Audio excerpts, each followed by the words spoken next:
good afternoon. It's Friday the 2nd of September 2016, just after 1 o'clock. Welcome to UK Column News. I'm your host, Mike Robinson, and I'm joined today via Skype by David Scott from Northern Exposure. Welcome to the programme, David. Good to be here, Mike. Okay, well, let's get straight on with it, because, we've got Nippy apparently meeting.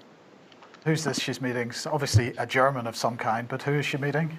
But this is the ambassador, I believe, and the issue here, which has been raised, is the flags in the background. You'll see there's a Saltire representing Scotland, which all seems appropriate, and that would be the flag of the Weimar Republic representing Germany, which also appears to be the official flag. But this, it transpires, is not universally the way this is done. Right. Well, that's a bit strange because it seems to be the way it's done when Theresa May visits. Well, the key here is that when Theresa May visits, there is, in fact, two Saltires, and there is no Union flag. The Union flag seems to have been consigned to the outer reaches. It's not allowed in Bute House, it would seem. So can we put this one up, please, Theo? And so the question is, who is worse, Nippy or Theresa? In this case, now the Express, when they were covering this, said, when approached by express.co.uk, a Scottish government spokeswoman said, it is as a normal procedure for a UK intergovernmental meeting of this nature, the configuration of the venue was discussed and agreed with colleagues from Number 10 during an advance visit. So who's worse here? Well, we don't know what's really been happening because was it in fact that we didn't want, or Theresa didn't want to see the Union flag there in case you looked like a visiting embassy official. We don't really know, but it's certainly gone down badly with some sections in Scotland that the Union flag was apparently excluded. I also have here that there's been more Union flag news in Scotland. We've got SNP MSP Christine Graham. Now she was she's head of the Justice Select Committee, and that was the team I wrote to, asking them to go and see Robert Greene when he was incarcerated in HMP Perth for reporting the truth about the cover-up of paedophilia in Scotland. And of course, she and her committee refused to go, refused to interview Robert Greene, refused to be involved in any way. So not looking at important things like that. She has found the time, however, to complain to Tesco about them removing the Saltire from Scottish strawberries and putting the Union flag on instead, which apparently improves sales in England. So there you go. We are looking at the big issues here in Scotland. Well, indeed, and here's another big issue then, because Jeremy Corbyn, of course, know better. His sidekick, Steve Rotherham, who's standing to become the elected mayor of Liverpool, has promised to create a new flag, according to this article in the Echo. Oh, it's another article in the Echo. If he's elected to become the Metro Mayor. So he has been selected to be the Labour candidate for that election. And he has backed the idea after the Echo, in this article that I'm showing, highlighted that Merseyside had a flag, and that flag had been created in the 1970s for the old Merseyside County Council. So they're perhaps going to bring this flag back for the new city region. And Steve Rotherham said, I wouldn't rule out bringing back the Merseyside flag. However, I do feel it needs modernising and bringing into the 21st century. So city regions, absolutely part of the devolution plan. It's not just Scotland and Theresa May that are trying to break up the union at the moment. And let's not forget where this agenda is coming from, because, of course, more millions of pounds, £84 million in this case, coming from Europe to back city region projects. Well, we've mentioned this quite a number of times before. The Global Paliament of Mayors are about to have their inaugural session next week. Well, thankfully, in time for that, they have produced their new logo, which you said looked like a thumbprint, David. I thought that was a fingerprint, and maybe that's an indication as to what they have in store for us all, Mike. But the key point here, the key point we're trying to make, I think, is that what we're witnessing really is the breakup of the United Kingdom. Well, yes. we have here a strange subdivision of power, where rather than the power returning actually to the people, to the individual, and remember the country was built on people having individual control over their lives to an extremely high degree, and choosing to voluntarily cooperate with one another where that was necessary. So we're having the rhetoric of this, the rhetoric of devolving power back down to the people. But in fact, the practice is quite the reverse. The practice is that power is being gathered always towards the centre, and that centre becomes ever more remote from the ordinary man and woman in Britain. And that is indeed the point that we're trying to make with regard to these city regions and mayors in particular, and the Global Parliament of Mayors, because this is a form of global governance that we haven't seen so far. This is pretty new. Now, of course, what's driving all this? It is global leadership and leadership programs, and of course, this comes back to the common purpose with a small c and a small p. So I want to highlight here yet another influential network of 46,000 alumni in this case, another leadership program, if you want to call it that, in this case government sponsored, and this is Chevening. So why am I doing this? Well, it's because the British High Commissioner to Sierra Leone, Guy Warrington, has just had the pleasure of hosting a farewell reception for a bunch of Sierra Leonean youth who have been in the UK having their minds reframed. They've been at university, but I'm sure they've been doing other things as well. Now, Chevening itself, let's just note, it is pretty close to Common Purpose, so they are working with Common Purpose, in this case to bring 100 young leaders to Glasgow for the 3360 leadership program, which is a Common Purpose program. But about the Sierra Leone visit, Guy Warrington had this to say: every year the Chevening program selects the very best candidates to study in the UK, so I'm delighted to say farewell to the 8 successful Chevening scholars, all of whom have demonstrated their potential and readiness to be future leaders and influencers in their respective fields. So this is truly a global leadership program through multiple channels. Common Purpose is one channel, Chevening is another, CSC Leaders another. There are a host of these leadership programs running all at the same time. And it's hardly surprising that we start to see the same types of policy agendas appearing in really everywhere around the planet.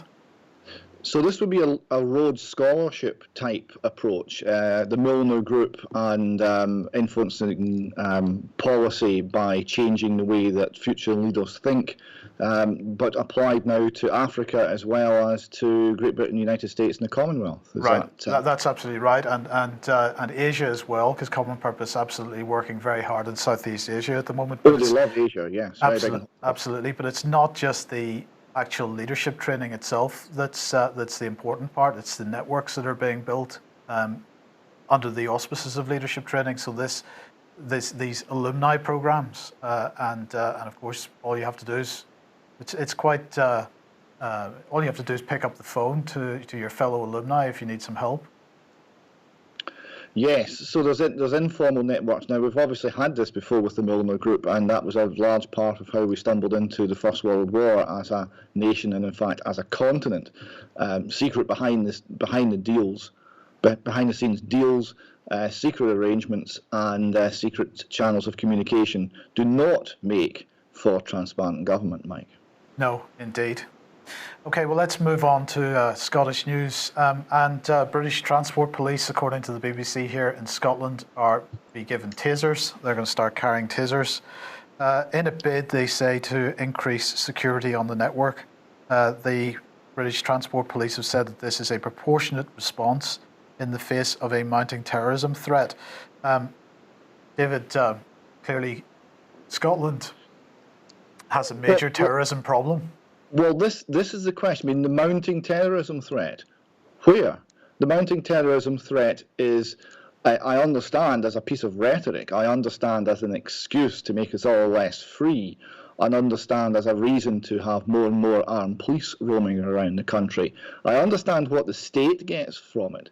What I don't see is any actual threat. There is no terrorism threat. You go on a Calmac ferry in Scotland now, and there's an announcement about abandoned bags and things. These are not targets. These are not threats. There is no threat. There is no terrorism.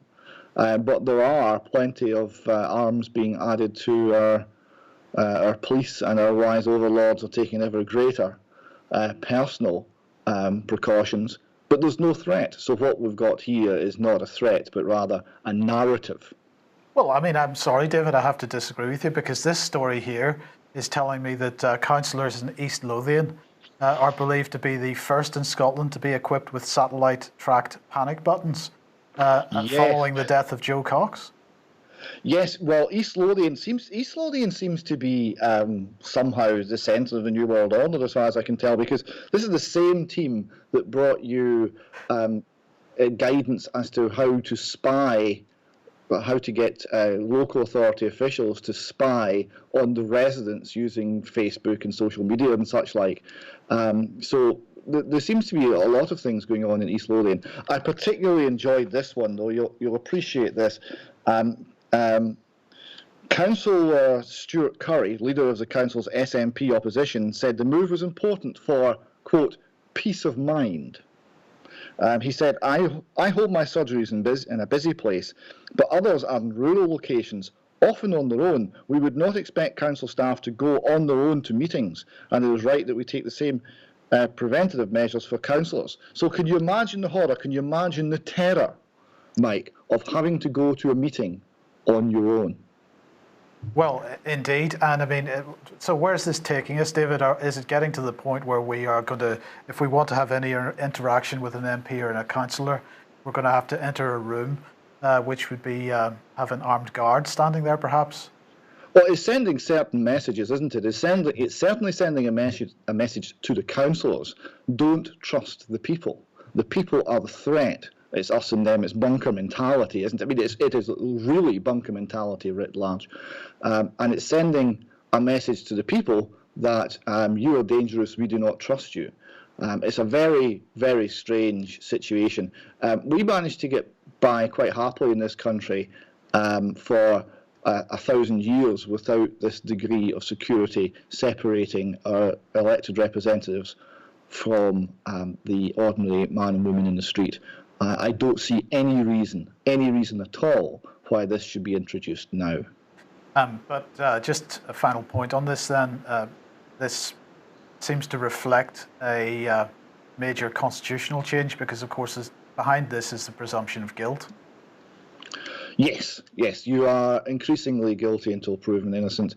And increasingly, ordinary lawful actions are being criminalised, and ordinary lawful people are being criminalised, because that's a weapon of control. We see that what we're getting is not law and order, although we're paying very heavily for the privilege. We're getting less and less law and order, less and less justice for more and more money, and the cash and the resources are being used instead to oppress us, not to protect us. Okay, well, let's move on to the next item, which is the Scottish child abuse inquiry, which seems to be having about as much success as the English one. This is the latest development, which is the child abuse survivors quitting the inquiry. So a group of child abuse survivors are to have their case heard by the English inquiry into the issue amid claims they face no prospect of justice in Scotland.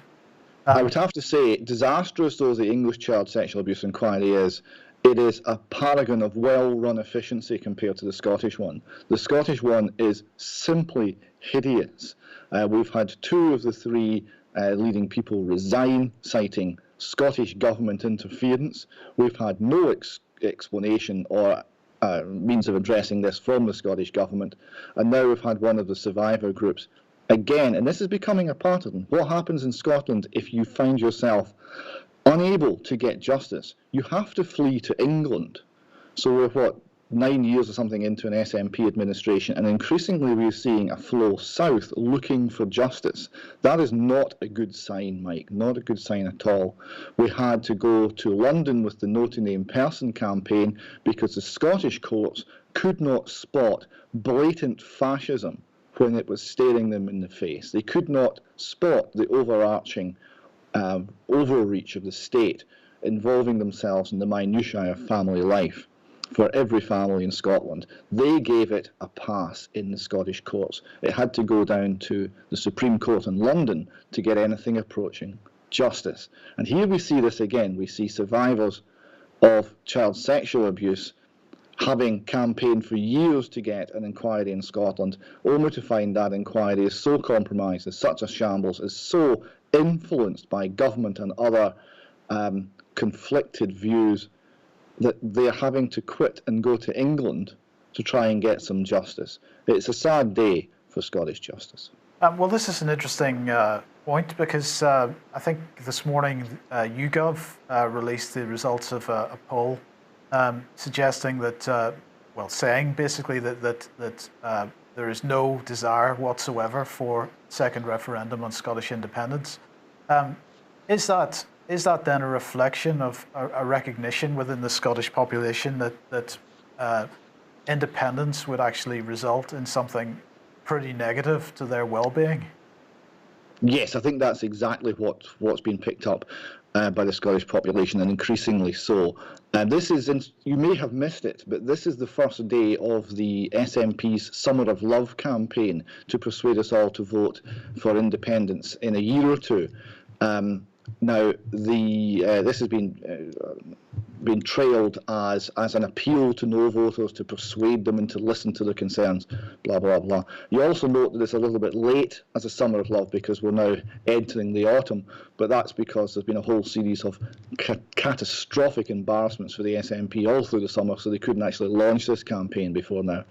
But the deeper point, you're quite right, is that flawed though the British system is, terribly flawed and getting worse though the Westminster system is, what has been offered by Holyrood, what has been offered by a unitary Scottish state is in fact far worse. We see less and less protection for the individual. We see property rights being trampled. We see individual rights being trampled, and not just in the named person.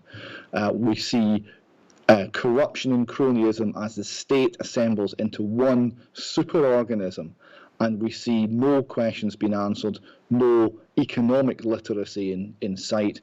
We see major problems. So the people of Scotland do not want this, because the people promoting Scottish independence are no longer able to face real problems, answer real questions, and conduct themselves with openness and honesty. And we know what we'll get if these people are in charge. Well, I would just say to end that of course Scotland is the pilot for devolution, and devolution to city regions and unitary authorities throughout Britain. We're going to get the same governance model in the rest of Britain. But let's move on up and discuss in a bit more detail some Scottish justice. The judges judged here, David. This is an interesting little story because this judge basically, what was he doing? Well, it was strangely light-hearted because he was putting a young man who's undoubtedly a thug and a menace behind bars for 9 months. Initially, he gave him a community work scheme as a punishment, and the man was unwise enough to publicly ridicule this judgment on social media and declare that he would not actually comply. He was then given a second punishment of more free work in the community, and he ridiculed that as well, and then the judge sent him down for 9 months. But in sentencing him, which is a serious matter, the judge used words like, don't think this is done in anger, you have brightened up an otherwise dull day, and as they say now, LOL. So this seems to show a very questionable approach from a judge, a temporary judge in this case, an issue that has been a matter of some concern in the Scottish judicial system for some years. It used to be a matter of concern to Nicola Sturgeon when she was in opposition. It is not anymore. So I would encourage people to seek out that. They're always excellent Scottish Review and have a look at what the implications are there. It does suggest that the justice system in this country, it's another bit of evidence that the justice system in this country is not at all healthy. And the Sheku Bayo case absolutely highlights that, continues to highlight that. Yes, Sheku Bayo, we still do not have a report on the cause of death. Now, just for people that aren't familiar or don't remember, just give us a brief rundown of what happened here. Yeah, Sheku Bayo was killed in questionable circumstances by the police in Kirkcaldy in Fife. He's a family man. He was returning home. He may have had some substance. He may have been behaving a little bit erratically, but he was killed in custody, and there were something like 7 stories coming from the police in the first 5 hours. The story kept changing. He was accused of all sorts of violence, none of which seems to be true, and in fact he was also described as being a huge and massively powerful man, which is not true. But he was, when he died, sat on by a 24-stone policeman, amongst others. So there's a huge question over what happened to this man, and there seems to be only delay, cover-up, and obfuscation by Police Scotland. There's no clarity here at all, and we're still waiting on an official cause of death. It must be well over a year now later. It's ridiculous. Yes, and okay, what about Liam Fee then? Bring us up to date with this. Now, this is a terribly sad story of a toddler who died in Fife, but what's coming out of the inquiry is that the social services, the social worker and the social work department involved were completely unfit for purpose, that you had a social work department in essentially open war against itself with cliques and splits and divisions, and a social worker grossly neglecting her duty is what it would seem. Now, tragedies like this are the sort of thing that are constantly run out by the Scottish government and Scottish Government ministers as an excuse for the named person scheme and the state surveillance of every family. But what we see time and time again is when these tragedies occur, it's not because the vulnerable child wasn't known to social services, it's not because they some way fell through the net, it's because of gross failure on the part of those charged with the safety of that child to do their job. Indeed.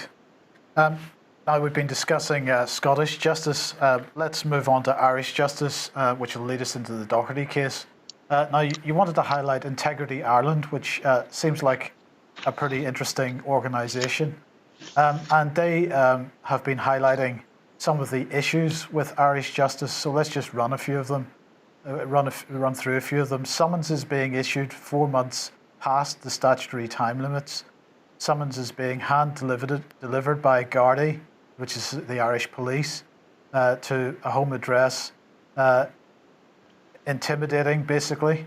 Gardaí falsely claiming that other summonses had been sent by registered post, and this person having been convicted and fined in his absence on one such substance.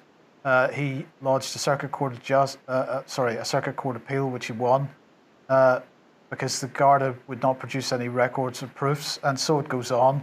The first court hearing was adjourned after 5 months instead of being automatically struck out when the prosecuting Garda did not show up.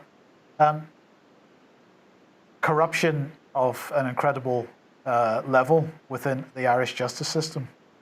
Yes, and the towns involved, Castlebar, County Mayo, and related areas. So if you followed the Docherty story, you'll see some of the same names, same town names, same individual names are cropping up here.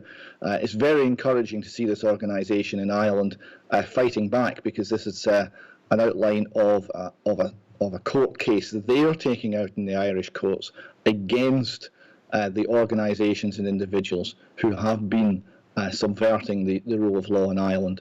So we wish them every success in their ongoing fight for justice. Now, in the investigation into the Dochertys, it seems like you've come across a case, the Manning case. And if we just bring this one up, on the right-hand side there is a document where certain issues are listed. For example, failure, neglect, and/or breach of statutory duty, denial of due service, failure to uphold the law and the Constitution, abuse of authority, misuse of statutory instruments and facilities, and so on it goes.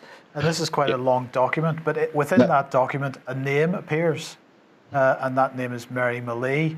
And within the document, the text says, on the same day, January the 23rd, at the urgent meeting scheduled by Ms. Mary Malee of the HSE Child Protection Services, the Mannings discovered that a completely false and vexatious referral had apparently been made to the HSE Child Protection Services by local Garda concerning the January the 6th incident. What was the January 6th incident? Give us a bit of background to this.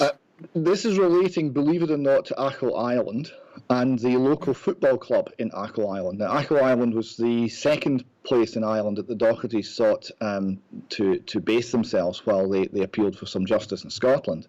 There was some football-related dispute and a vexatious and entirely false allegation of wrongdoing wrongdoing in terms of the sexual crimes against children was made against a referee, and this false allegation received considerable support from the local Garda and the local social services, specifically Mary Malee. Oh. And this is, of course, a name that crops up also in the Docherty case. Right, so we'll just move on here, because here's another document referring to this case, which also mentions Mary Malee, and it just says here, I'll just read what it says here.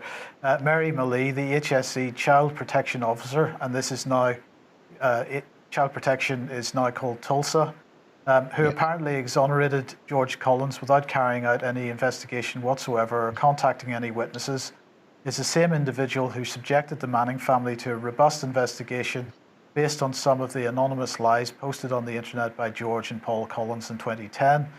In her role as lead investigator, Ms. Malee interviewed the Manning girls aged 8 and 10 at the time, as well as their 6-year-old Down syndrome brother.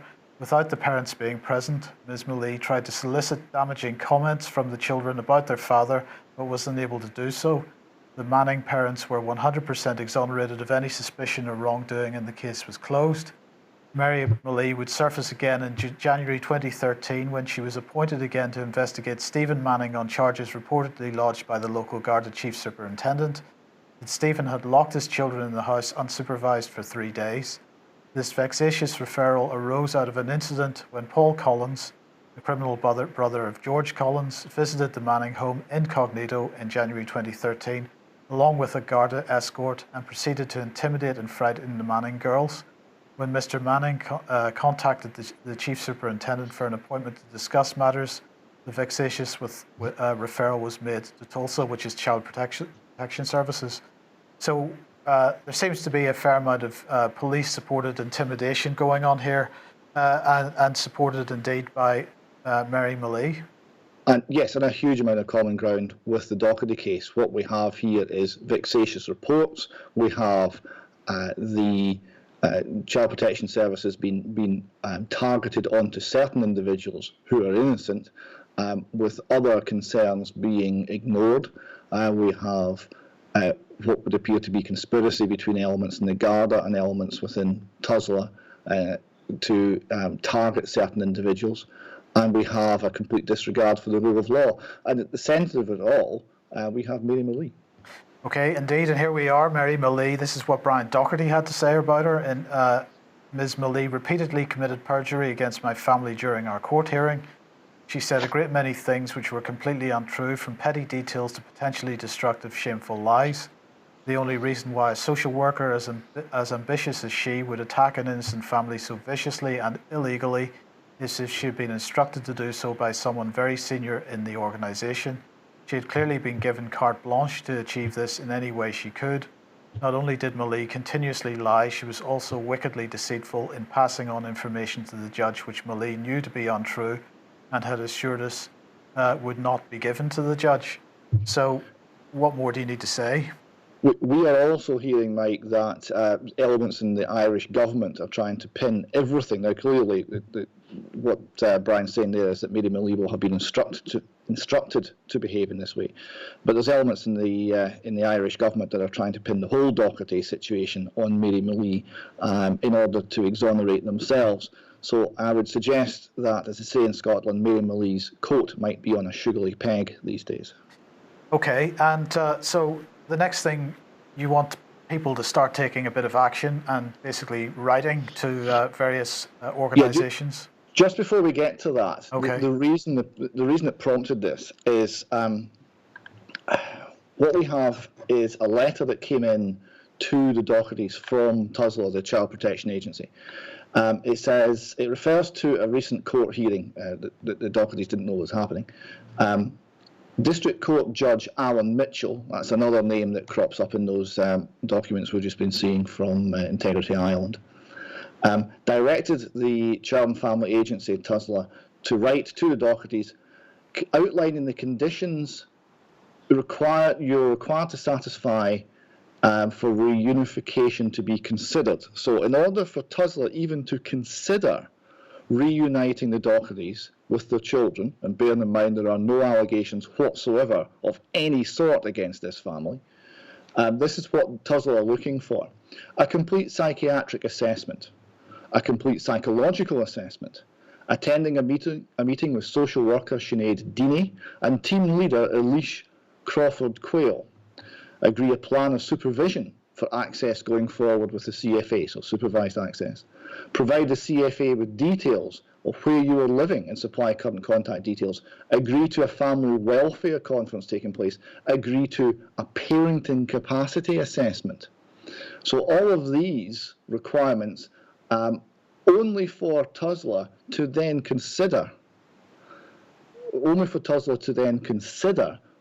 or not the Dochertys' children might be returned to them. So that, I think, is dreadful. And as a result, if we could have the last slide back on now. Right. If we could have the last slide back on. As a result, I'm suggesting I would like as many people as possible to write to the court. Now, there's two email addresses here for the court office and essentially the clerk, Mr. Val Cronin. And there's a letter, a postal address as well. And the main points I'd like people to get across is that TUSLA has no lawful excuse for violently seizing the Docherty children. So that's essentially kidnap, not child protection. That Brian and Janice Docherty have been assessed by a psychiatrist, and he said they had resilient and dynamic mental health. TUSLA has absolutely no grounds for suggesting otherwise. There is no allegation that these people are less than that they're entirely competent.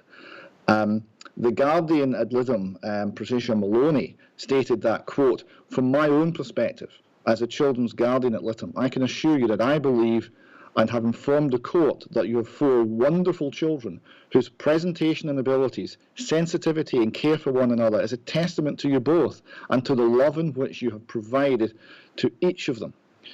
So how can that equate to a parenting assessment? There is no reason to have a parenting assessment. Yeah. And in conclusion, the continued assault on this family can't be justified and must end forthwith, and the children returned to them without either delay or conditions. Okay, so hopefully we will get some momentum on that fairly quickly, get some emails, and actually we would probably prefer post if possible, David, because that tends to have quite a bit more weight. Yes, post would be ideal. Make sure all the letters are polite and reasonably respectful but forceful, and make the point that there is clear unlawful behaviour by TUSLA, and it's the duty of the court to see that justice is done. Okay, so we'd like to highlight this interview you gave on Open Your Mind Radio. Yes, it was an excellent interview. It was quite short notice. I was delighted to be on with the gentlemen at OYM Radio. They cover a lot of issues and have been for many years. So I would suggest that people have a look at that and listen to that. The bit on the Docherty family kicks off about 26 minutes in. It's a tape of about 2 hours, but there's about an hour and a half of that covers the Docherty case in the middle. And hopefully it will give people a little more insight into what's been going on.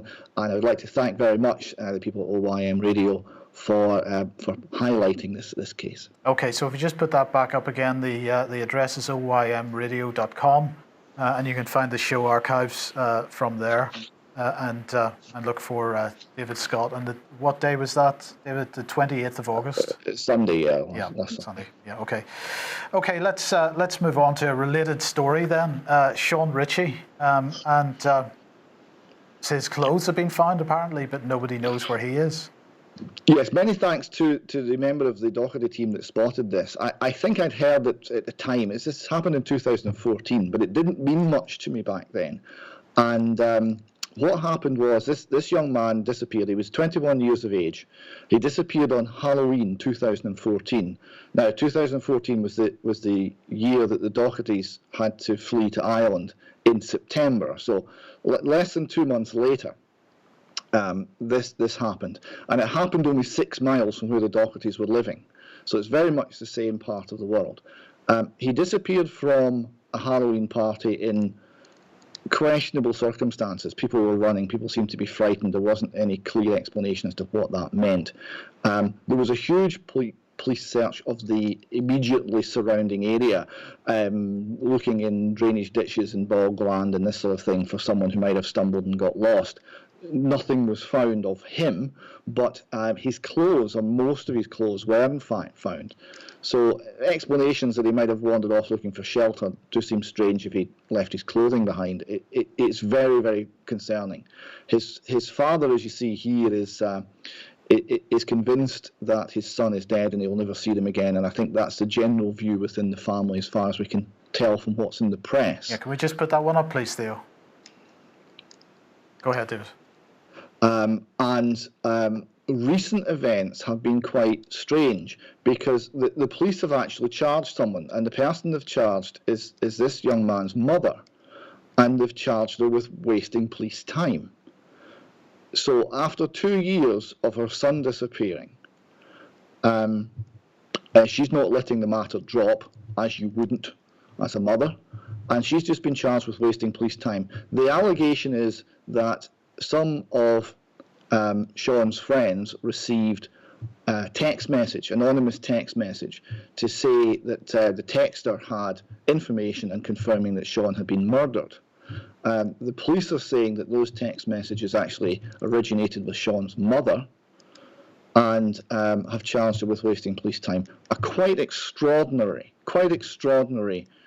decision for Police Scotland to take with a grieving mother under these circumstances. I'm quite astounded by it.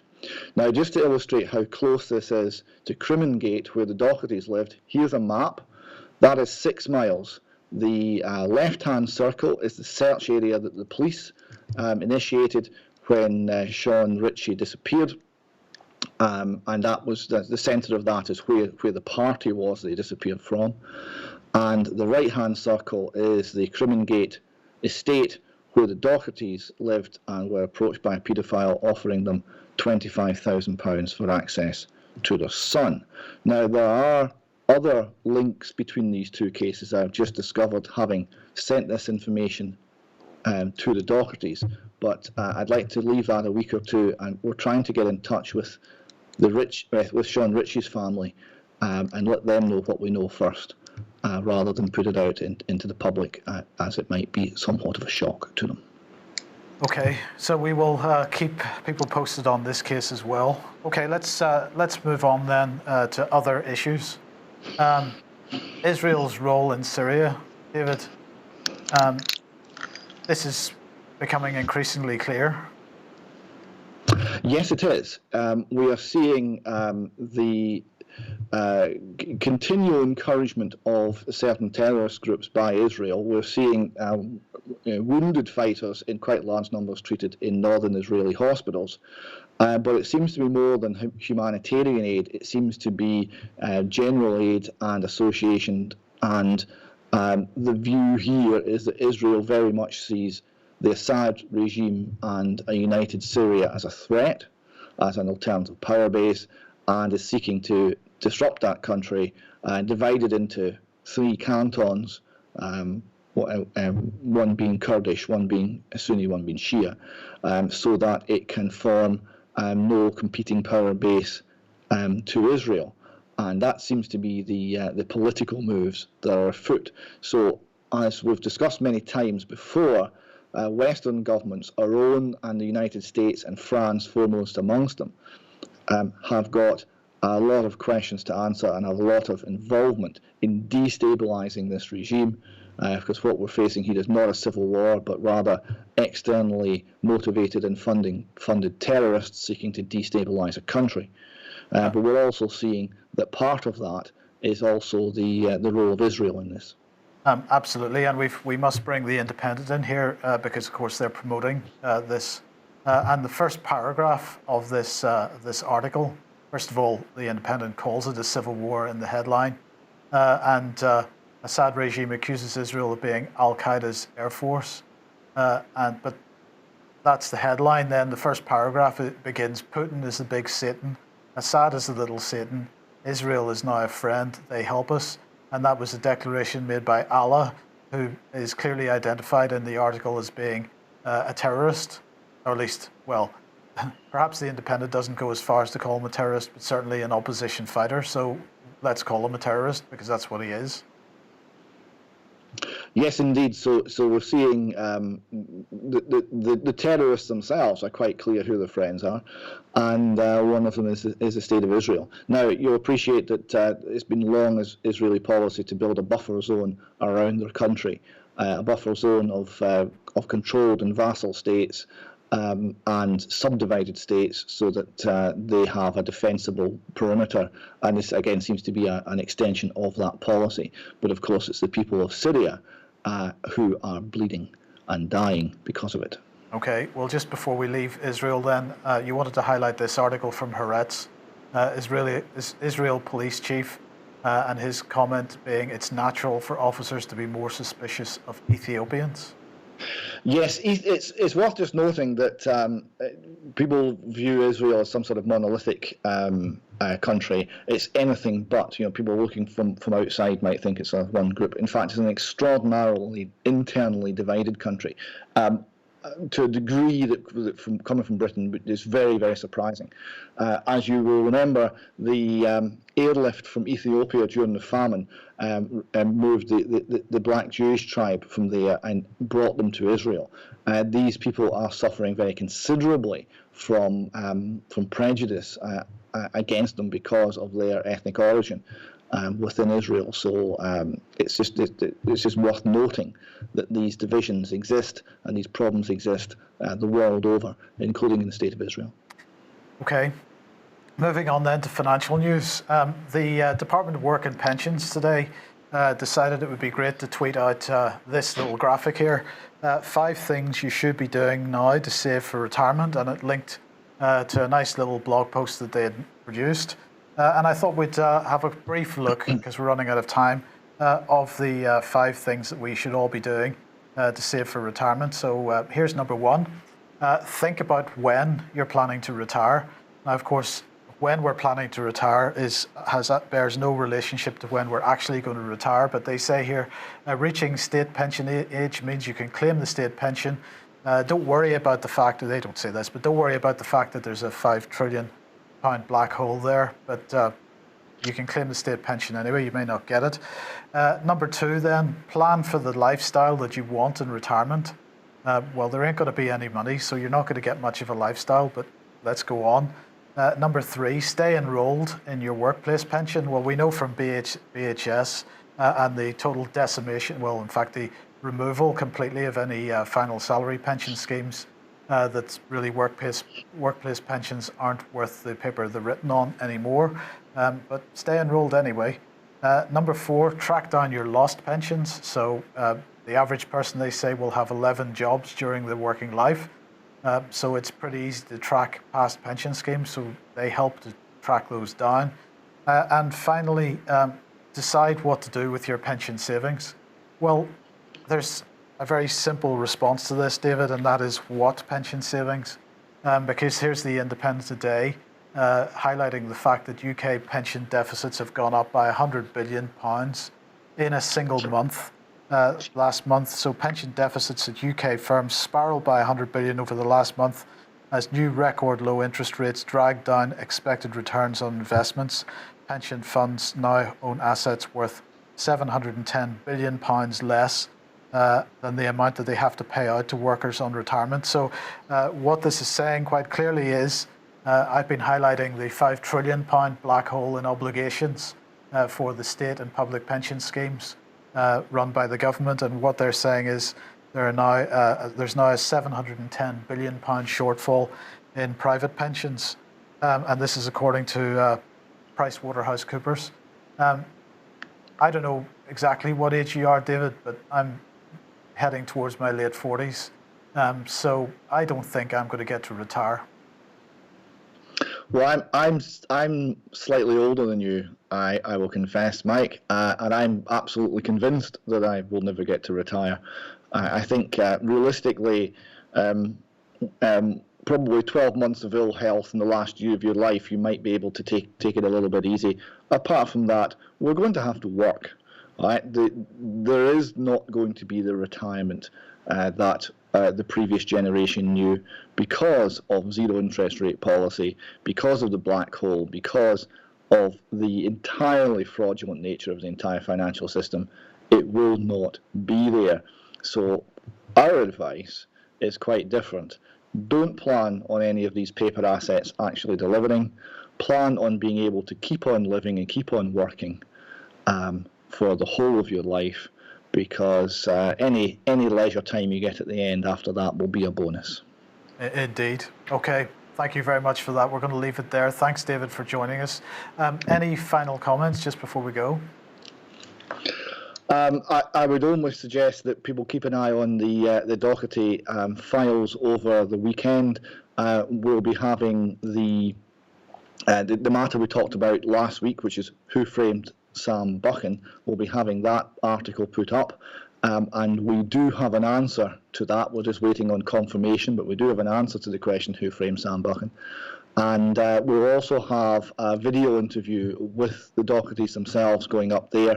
So some point over the weekend that should be available, and I would encourage people to keep an eye on that. There'll be lots of information there and in weeks to come.